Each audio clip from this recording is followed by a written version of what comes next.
the Embodied Masculine Experience. So this is vlog 3, finally getting around to sharing my experience of the 4-day EMX by Sacred Sons, and happy to get in here now and share what the experience was like. So if you watched the previous 2 vlogs, it was about 2 weeks ago now, I shared about this process that I was called to enter. Over the past few years, I've been called to dive into men's work, see what is happening for our brothers, and also, of course, go into the work that I'm doing for myself as a man, as a masculine, and as someone who has been for many years in groups and created communities that was very much dominant on the feminine energy, the intuitive energy, the energy of creating with our dear Mother God. And it's finding that balance again and coming back into spaces of brotherhood. And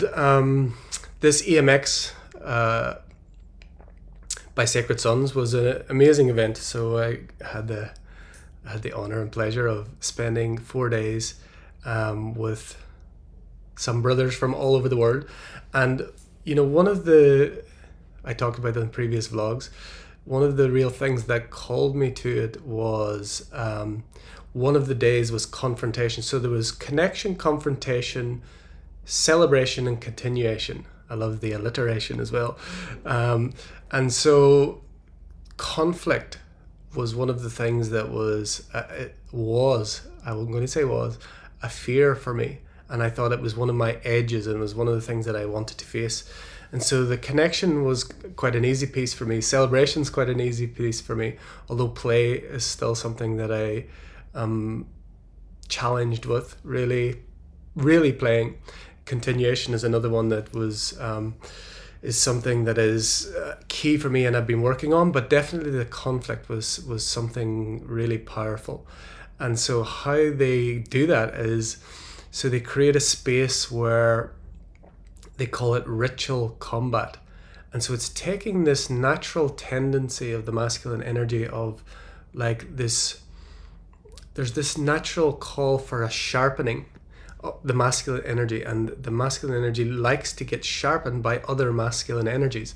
And when that's done in an unconscious way, you see what you see in the world. You see war, you see conflict, you see unhealthy competition.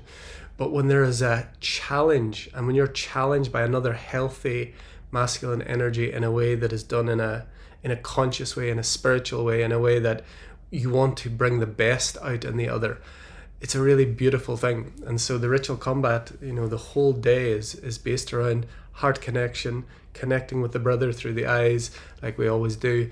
And then those who choose could go into a ritual combat experience with another brother.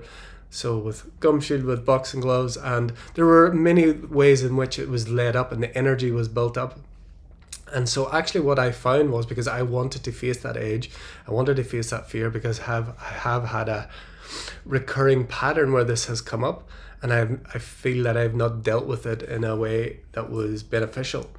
And I found that actually when I got into it, it wasn't the fear. There was a fear, but it wasn't the fear that I thought. I thought I had to go into this battle and face my fear and face someone that I was afraid of, and go into this conflict and like go to war, let's say, and face that fear, and then that would be overcome. But what I actually found was there wasn't the fear whenever I was in there. There wasn't that fear. There was actually a different fear. And like always in these things, it's a fear of it was a fear of myself. So when I enjoyed this challenge. I enjoyed being in this ritual combat. And so you could, not everyone had to go in. You had a choice. Everything's about consent, which is a very beautiful thing around men's work, and a very beautiful thing if it was adopted across the planet, like consent and everything, and really clear consent and clear boundaries. But not everyone had, you could do it if you wanted to. And I wanted to do it because I wanted to face it. And what happens a lot of times is when you face what you feel is your fears, sometimes you don't have to face it at all. It's just the idea that you're willing to face it is what will transcend that fear. But I found it wasn't actually, when I was willing to do it, it wasn't the fear. And when I was in the conflict, there wasn't the fear that I thought there would be. But I did discover that what I was actually afraid of, and what was happening in this recurring, I was afraid of myself, and I was afraid of my own darkness, and I was afraid of my own inability to deal with things. And that's where that intense conflict, or this pattern of intense conflict, or my perception of an intense conflict, had to appear, so that I could face my fear of myself, face the fear of the ability to feel intense energy and channel it in a way that's not destructive, channel it in a way that you're still, I don't want to say in control, because it's not that you're in control, but you're able to channel energy when it's in intensity, rather than being overcome with it and acting unconsciously. And so I found that the real fear was that I wasn't able to contain intense energy and channel it in a way that was beneficial for both myself and others. That was the real fear. It wasn't a fear of facing conflict. It wasn't a fear of being in the let's say this ritual combat, the battle. And it's always the way. It always comes back. The fear was the fear of oneself, the fear of the inability. And they set this up in this ritual combat so well. I want to just really honor Sacred Sons and the space that was held there. It was set up with this continuous consent, this continuous, questioning. Is this okay for you? Is this level okay? And it was a mutual agreement. And then when you're in the ritual combat, then you can see, are you able to stay within the agreed upon, what both brothers agree about the intensity? Whenever whenever you're in, it's okay to say that, but whenever you're in a circumstance, whenever you're being challenged, let's say, are you able to stay within your agreed upon and within the boundaries that you have set? And that's where you see within yourself. And that's where it's training for whenever life gets intense. Are you able to stay within your energy and contain your energy? Again, it's not about controlling energy. It's about channeling energy in a beneficial way and using the power of the sometimes, very powerful energy of, let's say, anger or rage. It becomes holy wrath when it's not just like exploded out in a violent thing.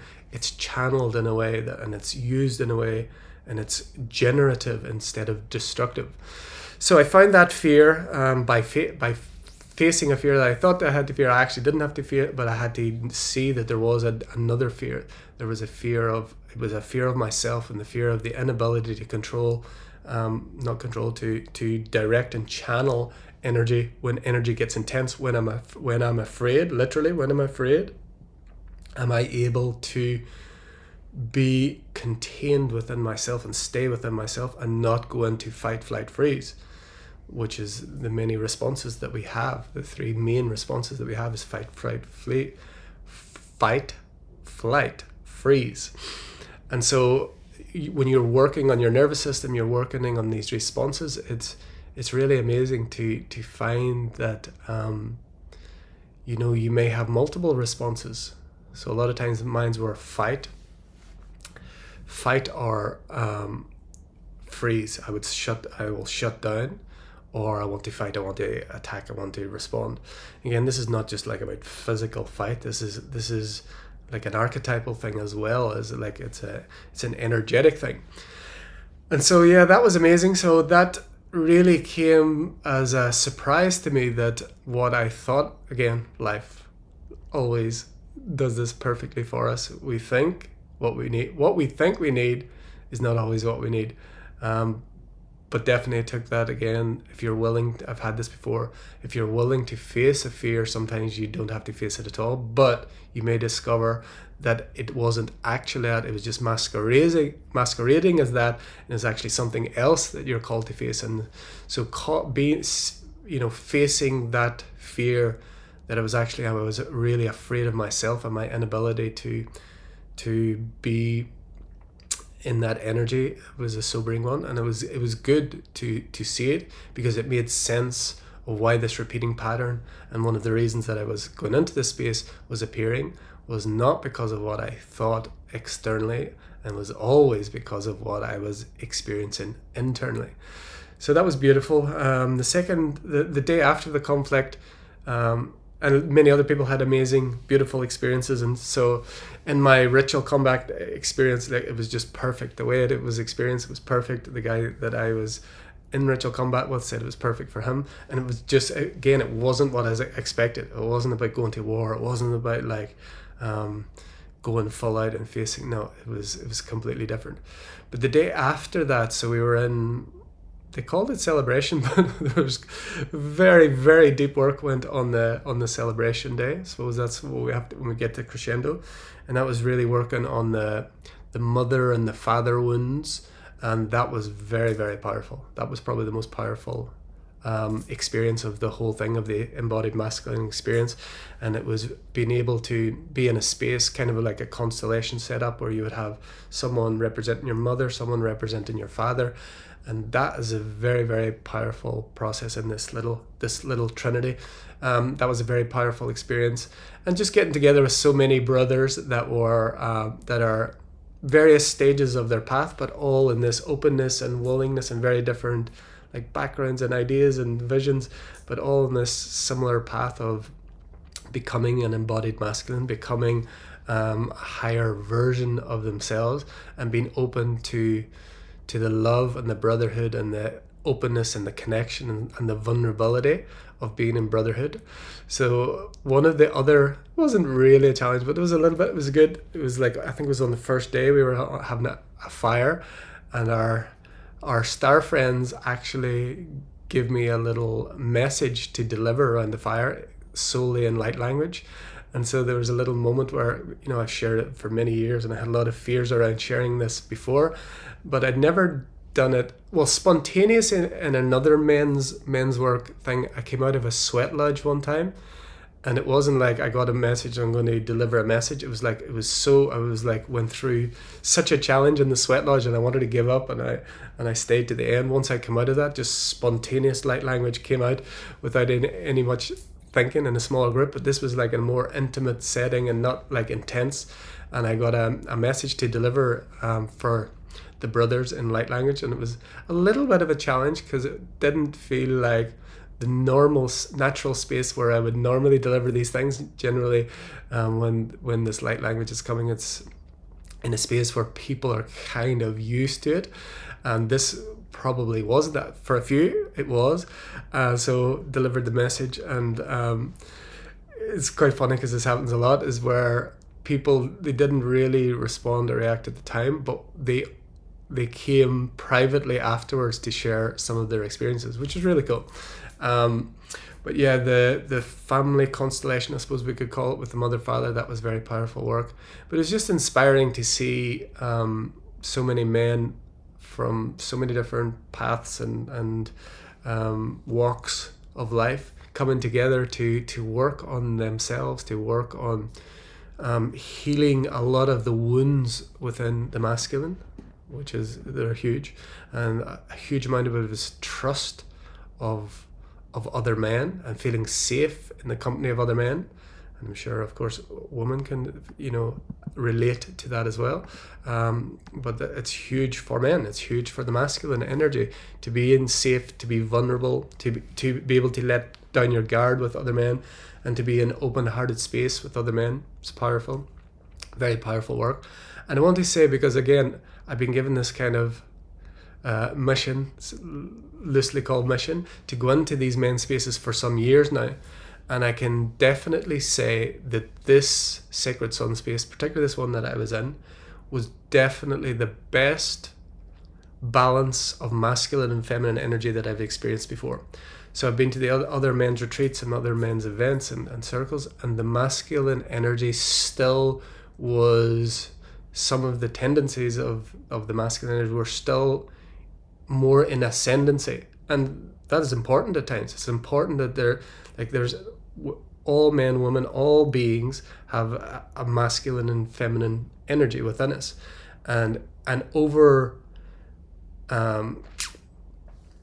focus or like the energy is dominant for longer periods of time on either side, predominantly masculine energy to an extreme, or predominant feminine energy to an extreme, are all cause imbalance. But there are certain times within all beings where the masculine tendency is relevant and that energy can lead, and the feminine energy is relevant and that can lead. That's the balance. But I did find in some of the other groups that the masculine energy was still overly dominant, let's say. This one with Sacred Sons and this EMX, definitely the masculine and feminine energies were so well balanced, and there was like this perfect dance in and out from the masculine energy to the feminine energy, from the masculine energy to the feminine energy.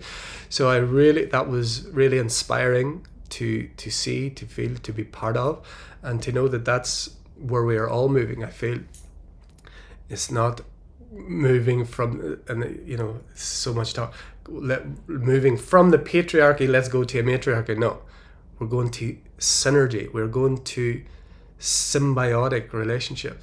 If we want balance, if we want peace, if we want us to live in harmony, it's to become the balance of masculine and feminine within each being, and then a balance of masculine and feminine in the without. And that doesn't mean just being one or the other, and it doesn't mean, which I've heard from teachers, that we need to have feminine energy only leading. I don't agree with that.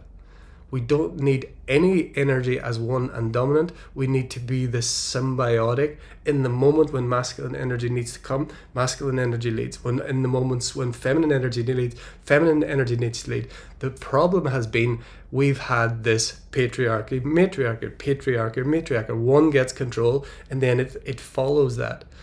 There's qualities within masculine energy that are beneficial in certain circumstances. There's qualities of feminine energy that are beneficial in certain circumstances. But what happens is we have gone through periods where only one energy leads and the other follows.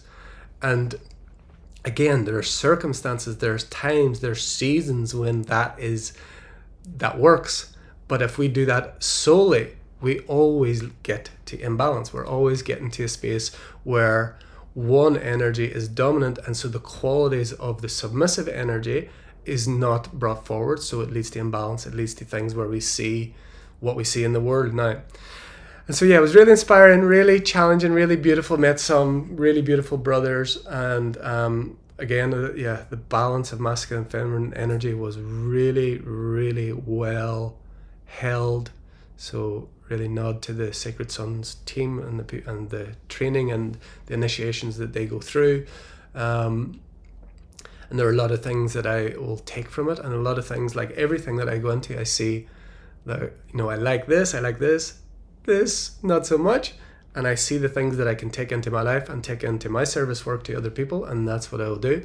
But I'm definitely going to move forwards with Sacred Sons. I love what they're doing, and I'm going to move forward and work with them more.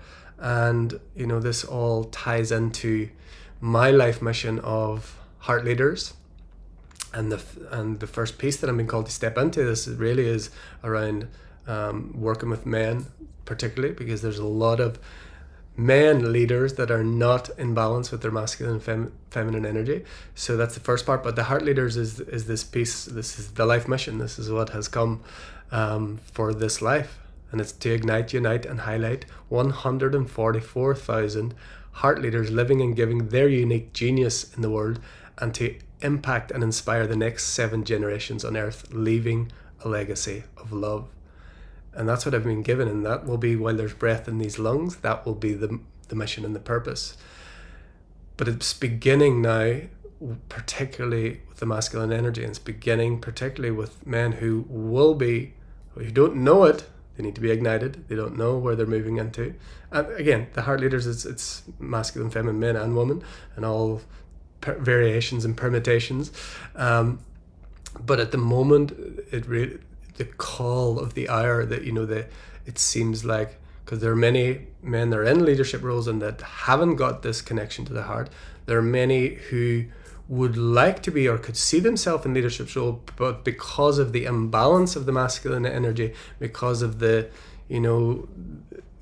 focus on some of the shadow aspects, that they wouldn't go forward with that because they see the examples of that and what they've seen as masculine leadership has been distorted. So they feel like they push away from that.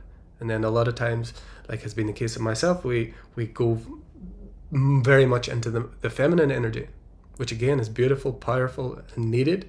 But if we never come back into balance of masculine and feminine, then we have men that are completely disconnected from their own masculine energy, and we have in the older world, let's say the other world, we have women that have had to move forward in the world, like accentuate and be in their masculine so much. They've had to stand up in the world to get into places of where they know they are to be. They've had to embody masculine energy, and then they have not found their way back into their femininity. And also they've been with masculine energy, they don't know how to hold that feminine energy. So the woman, let's just say it loosely, make it easy, that they have to stay in their masculine energy because there's been this swing both in men and women, depending on where you're going, to follow solely the feminine energy, follow solely the masculine energy. And then this is not about gender, it's about energetics, and it's about what has the world, what has it encouraged in the world of work, in the world of relationships, in the world of whatever it is you are. There are certain energies that, masculine energy, if you want to get on, if you want to lead, if you want to be, quote, powerful, again, that's a shadow power, you've had to take on the masculine energy. You had to, take on some of the shadow aspects of masculine energy. So men and women have taken that on. And then the flip side of that is then the qualities of masculine and feminine within men and women that are, let's say, in the more balanced way, they have been removed or lessened in or seen as in competition to these other aspects of masculine and feminine energy. And it's led to an imbalance in relationships, it's led to an imbalance in the world as we see it, in like masculine, feminine energy, men and women in leadership, whatever leadership is. Again, this heart leadership is not only about traditional, what you see as a leader, like what we say, the powers that never were, I like to say, but we say like leaders of countries, and it's not about that. We are all leaders of one, and we lead by how we live. Our example is our leadership. So even if you're not guiding another people, a group of people, or you're guiding a group or guiding a community or guiding a country, you are leading by how you're living. We lead by how we live. Our example is leading our children, how we live and how we lead. We lead our neighbors, our community, by how we are in the world, by how we speak, by how we choose to interact. So we are all leaders in some way. And again, it's moving away from this traditional idea of this pyramidal system of generally a masculine, we'll just say it's a masculine energy at the top, and then it's going down here, and you have the few subservient to the many subservient to the few. And that top-down system is crumbling. Because you think about that top-down system, where is the strength of any system? It's in its foundations. The strength of any foundation of any system is the beings that hold it. So that top-down system of a few at the top, and you got the pyramidal system with the many below. They are the foundation. They are the building blocks. They are what is holding the whole system together. And the few are dictating to the many, but they're all holding each other on their shoulders. If they step out, those few don't have the foundation. They are the few that feel like they can dominate and have this overabundance of shadow masculine energy. They feel they can dictate and dominate by dividing and dictating what reality is. If the many take a step back, and by stepping back, I mean stepping within, stepping in to see, I am here choosing to, let this energy be on top of me, let myself just continue to do what I'm supposed to do what I've been taught, to do what I've been told, and continue the status quo. If I take a step back, the foundations of those dominating, control systems, they fall away. They fall away because their very structure and foundations are on domination and control and competition in a way that, it's winner takes all. It's like we need to get to the top, so we need to emulate the few at the top, which has been a masculine energy. But if we see even the pyramidal structures on the earth, in August I was called to the Great Pyramid for a little dance in Egypt. What we see, the physical pyramid is just what we see in the physical. It has a counterpart underneath in the non-physical, and it's everything like the what's the thing called, like an iceberg. You can only see a little bit at the top. But there is an equal in this. And so the idea of moving from the masculine, let's say the patriarchy to the matriarchy to the patriarchy to the matriarchy is what we've seen this. And so let's say you go through a period of patriarchy, which we have been. And so the masculine energy is at the top. And then the matriarchal energy will take over. And then the matriarchal energy at the top. But the problem is we've been always focusing on what is the seen, what is above. As above, so below. When we look at the non-physical energy, there is always, whether this is masculine energy, patriarchal, or feminine energy and matriarchal, there is a simultaneous existing perfect balance, always existing. It's just what appears on the surface seems like imbalance and is experienced as imbalance, but there is always a perfect symbiotic relationship of masculine, feminine, of up and down, of here and there, in this polarity, in this dimension. And when we are in balance, what will happen is what appears on the surface will no longer be this one-dimensional, competition-based, might is right, who is the leader, whether it's matriarchy, patriarchy, it doesn't matter. We begin to see in the unseen, and we'll see what appears above is as so below. It's always as so below. It doesn't matter what season we are moving through. We're in winter up there, we're in summer down here. We're in spring up there, we're in autumn down here. It's always like that, but because we've been conditioned and because a lot of our intuitive ways of being have been subdued, have been distorted, have been toxified, we're not able to see the whole picture. We're not able to see the fuller perfection of this system of homeostasis. If we're always looking at only what is and not looking at where what is coming from, we will always have this imbalance. But as we come into balance, we'll begin to see as above, so below. We will know that what is appearing is a season, but it's a temporary season. Seasons come and go. And what is appearing now, anything that can appear will always disappear. But in the bigger picture, there is always this symbiotic relationship. There